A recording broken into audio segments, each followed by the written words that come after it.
India செய்த தவறுகள நான் சொல்றேன். இந்தியா ஃபர்ஸ்ட் பேட்டிங் பிடிச்சபோது 518 ரன் அடிச்சுட்டு, அதுக்கப்புறம் டிக்ளேர் பண்ணது சரிதான். ஆனாலும் ஃபர்ஸ்ட் இன்னிங்ஸ்ல வெஸ்ட் இண்டீஸ் விளையாடினபோது 248 ரன்ல நீங்க ரொம்ப அழகா சுருட்டிட்டீங்க. ஆனா, அதுக்கப்புறம் நீங்க செகண்ட் பேட்டிங்கு பிடிச்சிருக்கணும். ஆனா, அதை தவற விட்டுட்டீங்க.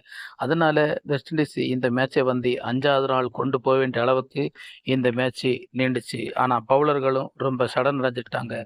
பவுலர்களுக்கும் ஓய்வு இல்லாதனால தான் அடுத்தது வெஸ்ட் இண்டீஸுக்கு சில விக்கெட்டுகளை எடுக்காதனால இந்த மேட்ச் நாளை நீட்ட வேண்டிய சூழ்நிலை ஏற்பட்டது. இதற்கு காரணம் இந்தியாவோட கிரிக்கெட் வாரியம் தான் காரணமாக இருக்க முடியும். இது முக்கியமாக சுப்மன் கில்லுக்கு இதுதான் first match, first series win பண்ணிருக்காரு. இதுக்கு முன்ன ஒரு டெஸ்ட் மேட்ச் கேப்டன்ஷிப் பிடிச்சி அதை டிராவாக்கி விட்டார் இங்கிலாந்து கூட.